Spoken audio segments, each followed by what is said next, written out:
সুন্দর করে বাঁচতে গেলে মায়া ত্যাগ করতে হয়।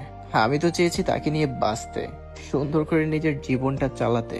দুঃখ এমন ভাবে ঘেরাও করে নিয়েছে, না পারতেছি সুখটাকে ধরে রাখতে, না পারতেছি তার মায়াটুকু কাটাতে। মায়া যে কি পরিমাণে ক্ষতিকর, নিজের শরীরের খোলসটাই পড়ে থাকবে, বাকিটুকু ভেতরের অংশ ক্ষয় হয়ে পড়ে যাবে। আমি মাসফির, বাসা ময়মনসিংহ। অনলাইনে একটা জবের জন্য বরিশালে যাই, আর সেদিনই সেই ইন্টারভিউতে একটা মেয়ের সাথে পরিচিত হই। মেয়েটার নাম ছিল রূপালী। আমি কখনো ওইভাবে বরিশালের মেয়েদেরকে জানতাম না, তবে এটা শুনেছি অনেক, বরিশালের মেয়েরা নাকি অনেক কিউট হয়। আর ঠিক ওই দিন ম্যাজিকের মতো একটা কাজ করে বসলো। রূপালী মেয়েটাকে দেখার পর থেকে অন্যরকম একটা অনুভূতি ফিল হলো। ওয়েটিং রুমে 30 মিনিট ওয়েট করার জন্য তার সাথে কিছু কথা হয় জব পারপাসে। সেদিন সেখান থেকে ইন্টারভিউ দিয়ে বাসা চলে আসি, আর ওখানেই আমাদের নাম্বার আদান প্রদান হয়। সময়টা ছিল 2018। অফিস থেকে 3 দিন পর আমাদেরকে নোটিশ দিবে। আমার কাছে কোনো নোটিশ আসেনি দেখে আমি তাকে কল করি। তখন জানতে পারলাম যে তারও কোনো নোটিশ আসেনি, আর আমাদের জবটাও হলো না।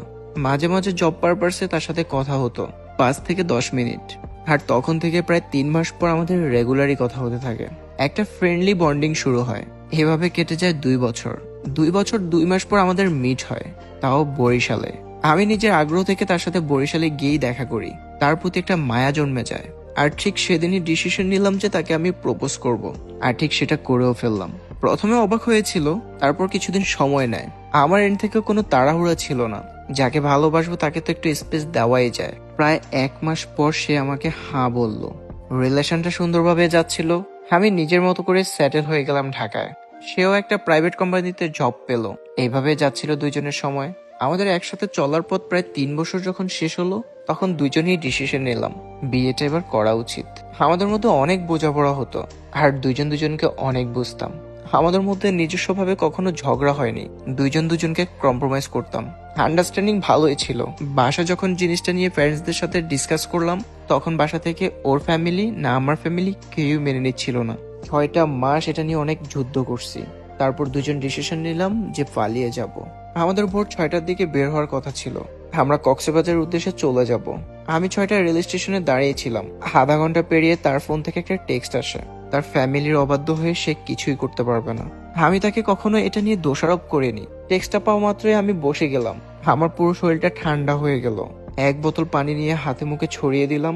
খুব সহজভাবে নিতে পারিনি। হঠাৎ করে ইলেকট্রিক শক যেমন খায় তেমনটাই হয়েছিল। ওই দিনের পর থেকে 2 বছর 7 মাস হয়ে গেছে।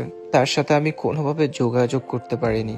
অনেকবার ট্রাই করেছি বরিশাল গিয়ে তাকে খোঁজার, কিন্তু কার আশায় খুঁজবো যে আমাকে চায় না। আমি তাকে দোষারোপ করতেছি না। সে হয়তোবা তার ফ্যামিলির কথা চিন্তা করে আমাকে ছেড়ে চলে গিয়েছে। আমি যে তার মায়া এখন পর্যন্ত কাটাতে পারছি না। না কাউকে বলতে পারছি, না কাউকে বোঝাতে পারছি। অন্ধকার রুমের মধ্যে কাঁদতে পারতেছি, কিন্তু কারোর সামনে শো করতে পারছি না। মায়া দুনিয়ার সবচেয়ে কঠিন একটা জিনিস, যেটাকে যত্ন করা যায়, তবে ফেলে দেওয়া যায় না, ভুলে থাকা যায় না। আজও সেই রূপালীর মায়াতে আবদ্ধ হয়ে পড়ে আছি। অনেক ইচ্ছে শেষবারের মতো একবার জানার আমার কি ভুল ছিল। ভুল যদি থেকেও থাকে আমাকে একবার বলতে, আমাকে বলে চলে যেতে। তোমাকে জোর করে আটকে রাখতাম না। যেখানেই থাকো ভালো থেকো। না পাওয়া মায়া, আবদ্ধ হওয়া মায়াবতী।